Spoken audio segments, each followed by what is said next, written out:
Bom dia, sejam todos muito bem-vindos a mais uma aula. Para os que não me conhecem, meu nome é Cristiano, e para os que me conhecem, o nome é o mesmo, só que de cabelo cortado. Sim, até conversando com o pessoal aqui, era preguiça de pentear o cabelo e acabou que eu resolvi baixar para dar certo, tá bom? Gente, então voltando hoje com um assunto novo, e já vou pedir desculpas, fazer uma nota de esclarecimento aqui com vocês, tá? Por lógica, por princípios, era para hoje eu estar dando a aula de sistema endócrino, tá? Só que eu vou dar uma invertida. Por quê? O material que eu tenho de sistema endócrino, ele é absurdo, ele é realmente muito absurdo e muito detalhado. Tanto que eu utilizo ele para fazer algumas pesquisas, algumas coisas assim que dá muito certo, tá? Então, o que eu vou fazer? Eu vou trabalhar esse material de uma forma que ele fique um pouco mais, não mais simples, mas um pouco mais dinâmico, um pouco mais tranquilo, tá? No conteúdo dele, porque ele na raiz dele realmente ele é muito pesado, ele é extremamente grande, ele é extremamente complicado. Então, prometo que a próxima aula eu volto para a ordem normal já com esse material, vamos dizer assim, de forma adequada, tá bom? Mas hoje, para a gente não sair muito e também para servir um pouco ali de aporte, né, para a nossa próxima aula, nós iremos falar do sistema reprodutor. Esta aula que, quando presencial, costuma me dar muita dor de cabeça, porque a piadinha come solta, tá certo? Vamos lá. Primeira coisa, quando a gente fala de sistema reprodutor, nós estamos falando de um conjunto de órgãos, uma determinada estrutura que ela vai definir toda a sexualidade, seja masculina ou feminina, ou seja, as características sexuais, tá certo? São aquelas pequenas características que, para quem vai mexer com perícia, vai mexer com necrópsia e tal, são chamados de gênero endócrino mesmo, beleza? Por quê? Tem uma ligação hormonal por trás dela e, no caso, ela vai executar as funções reprodutivas e as mudanças físicas pertinentes a tal, tá certo? Então, por exemplo, para a gente tentar pegar o fio da meada aqui, como a gente consegue distinguir a olho nu, a primeiro contato, tá? Assim, a primeira visão, um homem de uma mulher. Gente, entenda, eu estou falando de endócrino, tá? Eu estou falando de uma coisa biológica. Como é que a gente distingue? A voz é diferente, altura, largura de ombro no homem, largura de cintura na mulher, né, de quadril na mulher, tá certo? Seios, falta de seios. Então, tudo isso são pequenas características que são definidas através da função endócrina, né? Elas têm esse estímulo a partir da produção e da secreção de hormônios, tá? No caso do sistema reprodutor, não é diferente. Então, nós temos sim alguns hormônios ali, que nós iremos falar deles com mais calma na próxima aula, responsáveis pelo estímulo da libido, responsáveis pelas funções de produção do óvulo, de maturação do sistema reprodutor, tá? Das gônadas masculinas, femininas, do desenvolvimento das mamas, da mudança física em si, tá certo? Então tudo isso vem sim nessa parte endócrina, beleza? E nós vamos falar especificamente desta parte reprodutora hoje, tá bom? Começando pelo sistema reprodutor feminino.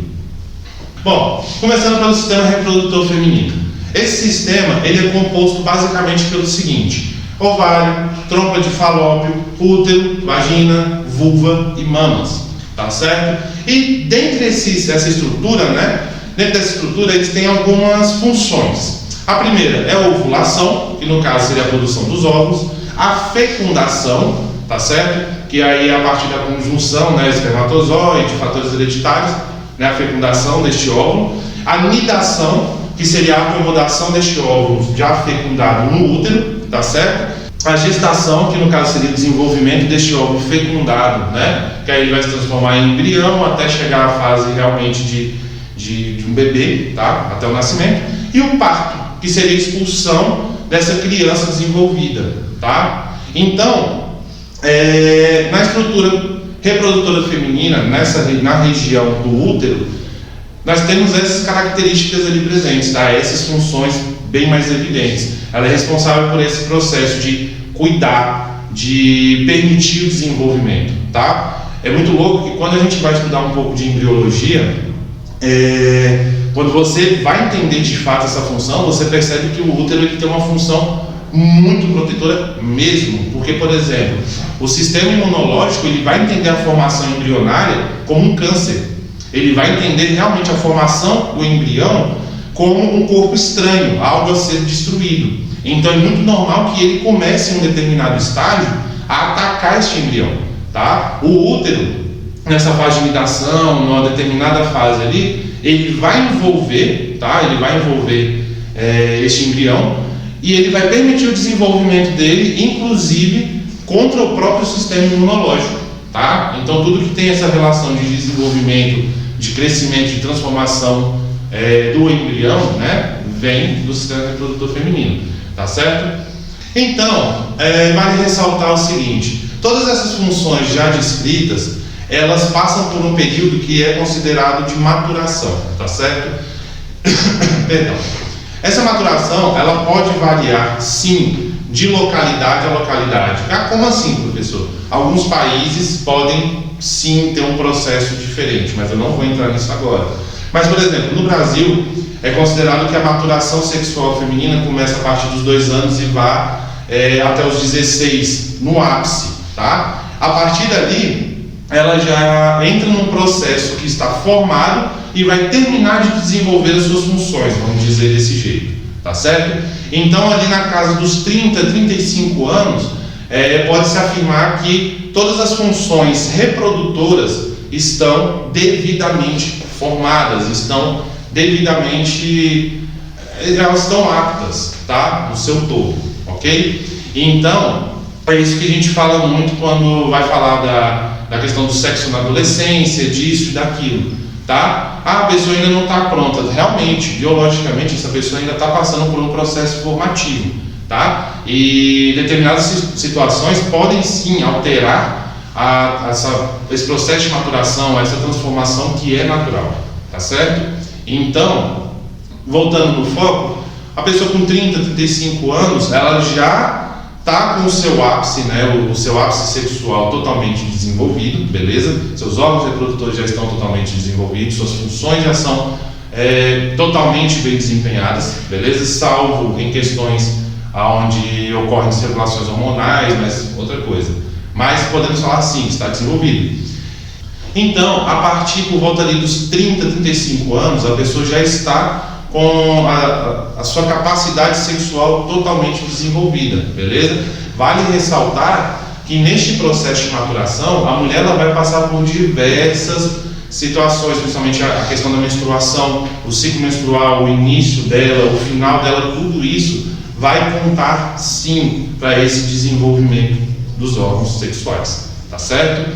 Então, o que acontece? A partir de um determinado período, é muito normal que ocorra a última menstruação e entre um estado chamado de menopausa. Por que eu estou entrando aqui? Existe um período de transição que é chamado ali de climatério, né, que é entre as últimas menstruações e a última em si.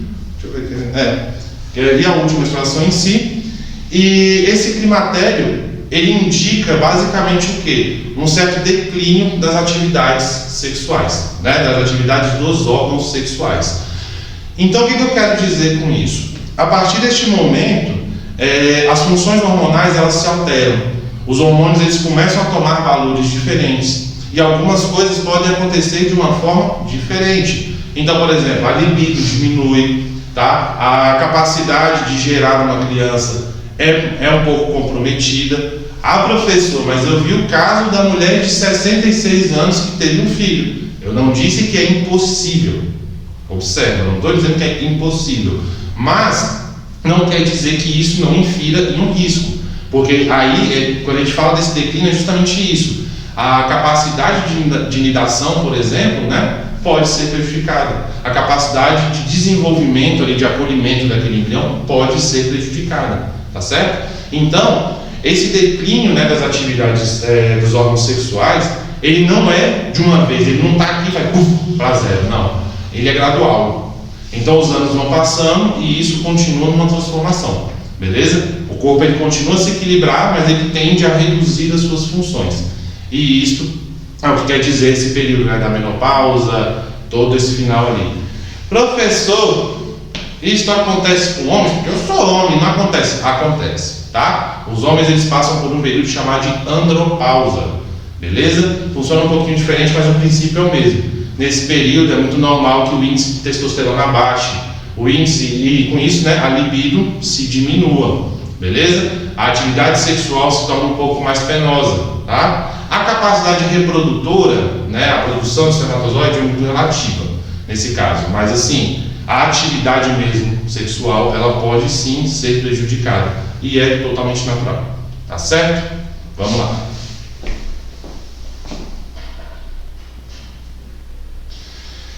Bom, só para ressaltar, viu? Olha uma vantagem aí.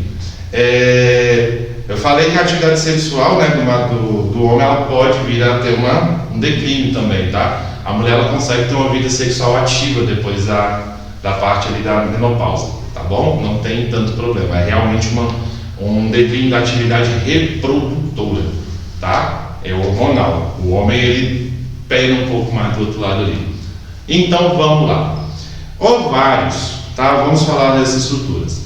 Os ovários eles são duas glândulas localizadas ali nas laterais, né, do útero, e elas têm aproximadamente 3 centímetros de comprimento, tá? Não tem muito mais que isso não. Bom, do lado direito, ela tem uma função principal que seria a produção de hormônios. Então, nesse caso ali, o ovário direito ele vai fazer a produção de progesterona, ele vai fazer a produção de estrógeno, tá certo? Tudo isso se dá por conta de um hormônio chamado de hormônio luteinizante, tá? O LH. Então, o LH ele vai fazer todo um processo ali que vai permitir a produção e a secreção desses hormônios, tá certo? Enquanto o lado esquerdo do ovário, ele tem a função da produção de óvulos, ou seja, funções bem divididas. O lado direito vai fazer a secreção de hormônios, o lado esquerdo vai fazer a produção de óvulos, tá certo? Bom, para que essa atividade ocorra de uma forma adequada, ela precisa de um determinado controle. E para isso ela vai ser controlada pela glândula chamada de hipófise, que é uma glândulazinha mais ou menos do tamanho de uma ervilha que fica localizada na base do crânio. Essa glândula, ela tem 2 lados, né, 2 hemisférios, são bem desenvolvidos, e ela basicamente vai produzir os hormônios base que vão enviar mensagens para os órgãos, né, para os órgãos receptores produzirem hormônios, executarem funções, tá certo? Então é dali que saiu o comando central. E ela acaba sendo meio que responsável pelo controle dessa atividade ovariana ali, tá bom? Bom, vale ressaltar o seguinte: os ovários eles têm uma superfície que ela é branca, ela é meio branquinha, tá? E que depois da puberdade eles apresentam algumas cicatrizes, algumas pequenas ranhuras por conta desse movimento do óvulo, beleza? Esse óvulo ele vai ser gerado, ele vai ser solto ali e ele vai seguir um rumo, né, um caminho. Nesse caminho ele não vai fazer isso solto, então ele vai sempre aderido pelas paredes, ele vai sempre passar em alguma superfície, e isso com o passar do tempo vai gerar ranhuras, beleza? Aqui nessa imagem, se vocês observarem bem, a gente consegue ver aqui, né, o ovário direito, beleza? A trompa de Falópio aqui nessa curvatura, e aqui é um pouco da parede uterina, tá certo? Só para vocês terem uma ideia mais ou menos. Daqui a pouquinho vai ver uma imagem mais legal, vai ser boa. Bora lá. Essa imagem que vocês estão vendo aqui seria a formação de um óvulo, tá certo? Ele é gerado dentro de uma pequena estrutura que é chamada de folículo primário, e ele vai funcionar o quê? Mais ou menos o seguinte: gerou-se um oócito, ou seja, é um pequeno ovo, tá? Ele não chega a ser um óvulo, ele não vem na função de óvulo, ele nasce como um oócito e a partir do período ele vai se maturando e se transforma em óvulo, tá? Essa fase aqui que vocês estão vendo nessa imagem, ele ainda é um oócito, então ele está jovem, ele ainda não é apto de fato a ser fecundado, tá certo? Ele vai passar por um processo de maturação para virar óvulo, tá bom? Vamos lá. Bom, além dos ovários, interligado nele ali, nós temos as chamadas trompas de Falópio, tá certo? Por que são essas trompas de Falópio? Elas são pequenas estruturas ali que tem uns 12 centímetros de comprimento mais ou menos, e que ela vai fazer o transporte desse oócito, tá? Então, por exemplo, o ósseo ele foi gerado, ele vai seguir o caminho dele até a região uterina ali, tá bom? E ele vai, durante esse processo, ele vai passar por essa trompa, tá? Que basicamente vai funcionar como um túbulo. Então, vai servir como transporte para a região central ali, que é o útero, tá certo? Bom, vale ressaltar o seguinte, ela tem uma porção que é chamada de região ampular. Essa região ampular, ela é mais dilatada, tá certo? E ela abre diretamente na cavidade abdominal ali, tá bom? Nesse caso, é aquela região que na foto que nós vimos, ela vai ter a forma de um funil, tá certo? Toda a trompa, ela é revestida pelo peritônio. O que é esse peritônio? É uma membrana que envolve determinadas estruturas, é um tipo de tecido conjuntivo, tá? Que vai permitir a firmeza da estrutura, a união da estrutura e a passagem de algo por aquela estrutura ali. O peritônio ele vai servir disso, né? Ele vai servir como essa membrana que envolve, tá? A única parte que não é envolvida é uma região que é chamada de intramural, tá bom? Mas de resto, a trompa ela vai ter essa característica. A funilação vai fazer a curvatura e vai fazer o caminho até o útero, tá bom? Certinho? Bom, vamos lá. Isso aqui que vocês estão vendo agora nessa imagem é a foto de uma cirurgia, tá? Que ela foi feita e gravada aqui a partir de laparoscopia, né? Então foi um procedimento em câmera, tá? Nessa primeira foto ali, vocês podem observar legalzinho a região, né, funilar dela. E você vê todo esse caminho que ela faz. Isso que vocês estão vendo aqui, né, essa estrutura mais alongada, é a trompa de Falópio, beleza? Então vocês conseguem entender que ela vai funcionar como uma espécie de túnel, como uma espécie de caminho, tá? Se a gente for olhar na morfologia mesmo da própria peça, né, da própria estrutura uterina, ela não é tão complexa quanto parece. Ela executa funções complexas, ela executa funções absurdas, mas a estrutura em si é muito mais de boa, tá bom? Então vamos lá.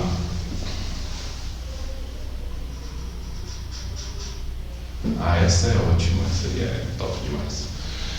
Bom, o útero.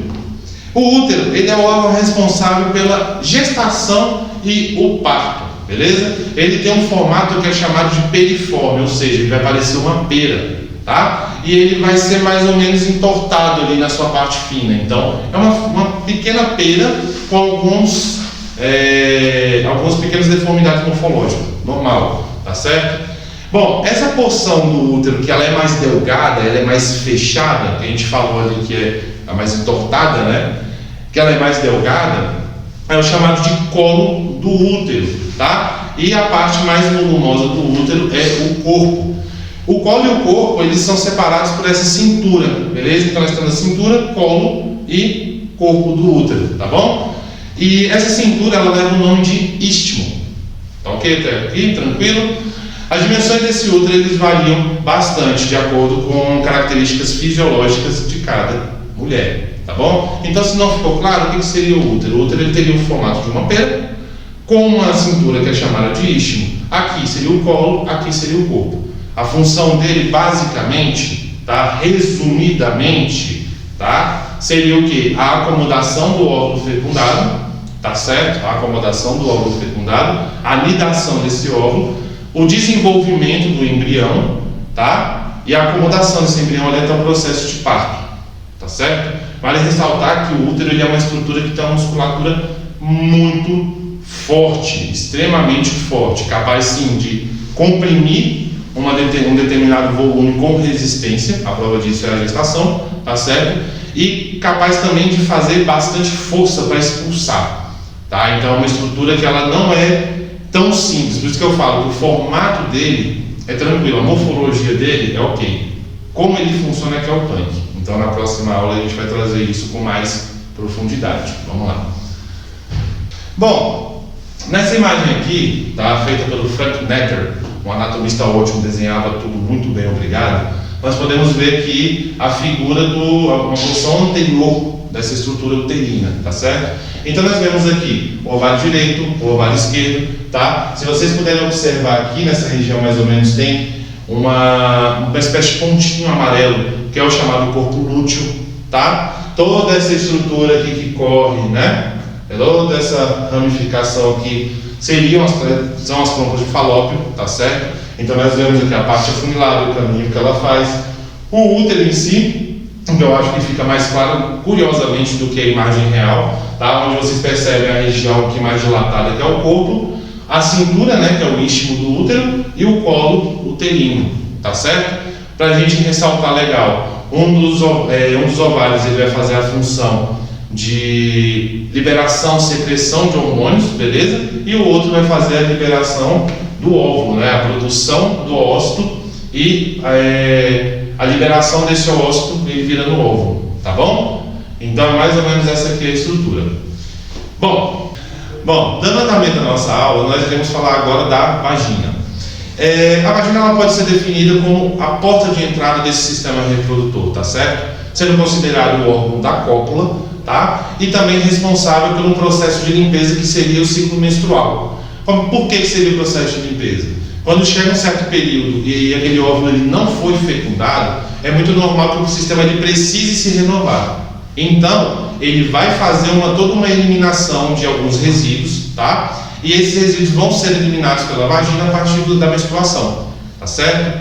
Bom, ela é um órgão que, se nós formos olhar, funcionaria com uma morfologia bem autodescritiva, bem tranquila, tá? Alguns estudos apontam que ela tem em média de 7 a 10 centímetros de comprimento da entrada até o colo, tendo 2,5 centímetros de diâmetro, tá? Vale ressaltar também que ela é um órgão extremamente elástico. Em que sentido? Ela é revestida dentro do ósseo por uma parede de musculatura que ela é bem elástica, ela é bem expansível, tem um alto poder de expansão e retração, tá certo? Permitindo a passagem tanto do colo menstrual quanto também na hora do parto, a expulsão da criança, beleza? Isso sem afetar a sua estrutura, isso sem afetar a força da parede vaginal ali, tá certo? Então, além disso, ela é um órgão que serve como um auxílio à excreção. A partir da vagina ali, nós temos o ósseo e nós temos acima a uretra, beleza? É a partir da uretra que vai fazer a excreção, né? Vai fazer toda a excreção da urina e tudo aquilo que foi metabolizado pelo nosso corpo e que não está em uso, tá?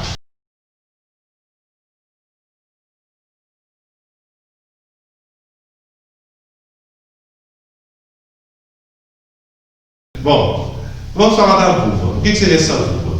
Ela pode ser definida como um conjunto de formações externas da estrutura vaginal que servem como proteção tanto para o orifício urinário, né, quanto para toda a estrutura de reprodução, beleza? É nela ali que nós vamos encontrar os pequenos lábios, os grandes lábios, tá? Que tudo isso vai formar o chamado Monte de Vênus, tá certo? Que seria basicamente uma elevação coberta de pelos pubianos. Ou seja, essa estrutura da vulva, ela se fecha, forma essa estrutura chamada de Monte de Vênus, que é tão falada, tá certo?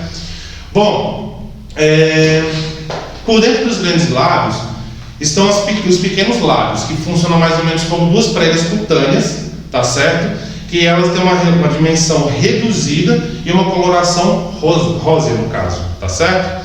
Bom, ali na junção superior dos grandes lábios e pequenos lábios, tem um pequeno tubérculo que ele é erétil, tá? Que é chamado de clitóris, beleza? Tranquilo? Então ali nessa formação, nessa junção superior, está o clitóris, tá bom? O vestíbulo da vagina é uma região que ela é delimitada pelas formações labiais, tá bom? Então ali ela tem uma forma de fenda, que ela é bem mais alongada, e que formaria ali a parte anterior deste vestíbulo, tá bom? Bom, ali também tem o chamado meato uretral, tá? Que seria o orifício urinário. Nessa parte ali do meato uretral, ele fica localizado na parte anterior do vestíbulo, tá? E o orifício vaginal fica na parte posterior, tranquilo? De cada lado ali tem uma formação que é chamada de glândula de Bartolin, que vai secretar um líquido que ele serve como lubrificante, tá bom? Vamos lá. Bom, de acordo com essa imagem que vocês podem perceber, nós observamos aqui toda essa formação, a gente tem os pelos pubianos, que é chamado Monte de Vênus, tá certo? Os grandes e pequenos lábios se encontrando aqui na parte superior. Nessa parte superior fica localizado o clitóris, tá? Essa região mais central aqui é chamada de ósteo vaginal. Por que ela é tão importante para essa parte da necrópsia? A partir de alguns exames que são realizados no ósteo vaginal, pode-se identificar vestígios de crimes sexuais, tá certo? Esse ósteo, ele dá a entrada para o colo uterino e é ali que estão essas paredes musculares. Vale ressaltar o seguinte, como eu falei, essas paredes elas têm um alto poder de elasticidade, um alto poder de contração. E agora há pouco eu falei sobre a lubrificação feita pelas glândulas de Bartolini, tá? O líquido que lubrifica. O que acontece? Essa lubrificação ela serve tanto para estímulo sexual, quanto também como um método de defesa do corpo feminino contra eventuais lesões que podem vir a ocorrer durante o sexo, tá certo?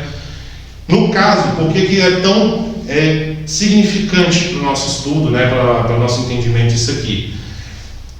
Quando vai fazer o exame para detecção de estupro, né, de crimes sexuais, vão observar se toda essa parede do ósteo ela está bem conservada. Para isso existe um determinado gráfico, existe um esquema para você medir o que seria uma ruptura normal, né, de uma relação consentida, de uma ruptura feita a partir de uma relação forçosa, tá certo? Então, a partir deste estudo aqui, a partir do conhecimento dessa estrutura, do conhecimento sobre os bordos dos lábios, tá certo? Que pode se identificar todos os vestígios necessários, que vão desde ranhura, a coleta de PSA, que é a fosfatase alcalina prostática, como também a presença de espermatozoide em si, tá bom? Então, vamos dar andamento. Bom, para a gente fechar o nosso conteúdo, nós falamos agora das mamas. As mamas elas são componentes anatômicos mamários, beleza? E elas compreendem tanto as estruturas macroscópicas quanto microscópicas. As macroscópicas nós falamos ali do parênquima mamário, né? Que é um tecido que ele é localizado, é um tecido humano que ele é localizado no tórax, tá bom? Bom, vamos dar andamento aqui falando das mamas. O que são essas mamas? Elas são componentes anatômicos mamários, tá certo? E aí engloba toda a estrutura macroscópica e microscópica delas. Primeira coisa, são pares, tá? Então elas são localizadas em par na região do tórax, dividido pela linha do externo, tá bom? Macroscopicamente a gente pode identificar algumas estruturas que são cutâneas, então formações de pele, aumento de alguns tecidos gordurosos, tá? Tudo isso vai trazer uma transformação dessa estrutura, que vai servir como um órgão estimulante na hora da cópula, que vai servir como um órgão erógeno, tá certo? Então a mama ela tem algumas funções ali que microscopicamente podem ser detectadas. Por exemplo, dentro dela tem em torno de 15 a 20 lóbulos mamários que funcionam de uma forma independente, tá? A partir do estímulo de alguns hormônios como a prolactina e alguns outros que nós falaremos na próxima aula, ocorre a produção de leite e a secreção dele. Então nós podemos dizer que essas mamas elas são órgãos sexuais auxiliares na cópula. Em que sentido? Elas não vão trazer o processo de fecundação, elas não vão trazer o processo de nidação, de nada disso, mas elas têm um papel muito importante como zona erógena feminina e também como uma fonte, tá? Uma fonte de alimento para o bebê, enfim, a nutrição daquele ser vem dali, tá certo? Então vamos lá. Então, para que tudo isso aconteça, o equilíbrio hormonal ele tem que estar de uma forma ideal, tá certo? Para que não haja um impacto durante essa produção, para que não haja vamos dizer assim, um déficit hormonal que prejudique, tá, a produção desses hormônios, como a prolactina, né? Bom, em cada mama tem mais ou menos 15 ou 20 lóbulos mamários que funcionam de forma independente, tá bom? Eles são ligados por alguns tecidos fibrosos. Bom, nas mamas, microscopicamente, nós podemos identificar o seguinte: nós temos os lóbulos, o sistema ductal, o estroma, tá certo? E os ligamentos de Cooper. E também tem a membrana basal do sistema ductal. Dentro dessa estrutura também podemos identificar de 15 a 20 lóbulos que vão ter funcionamentos independentes, beleza? Mas que todos são interligados por uma espécie de tecido fibroso, tá? E esse conjunto de lóbulos, eles vão se ligar à papila mamária, né? por meio do que é chamado de ducto lactífero, beleza?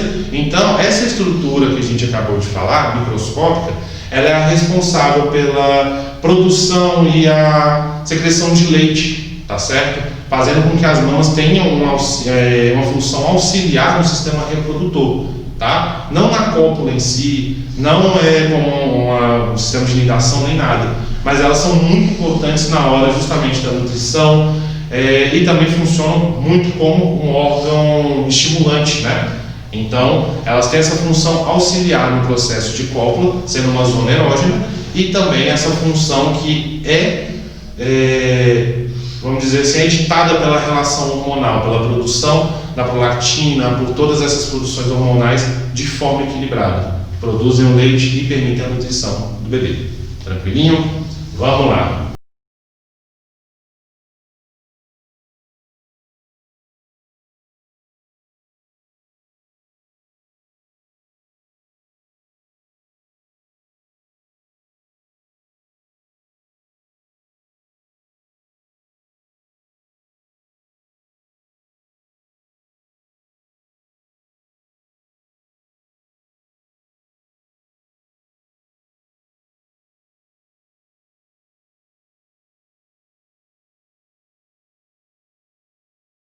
Bom, então para talvez ficar um pouco mais claro, essa foto aqui ela vai mostrar o que seria a mama. Então nós temos aqui uma estrutura que é realmente cutânea, ela é feita de tecido epitelial.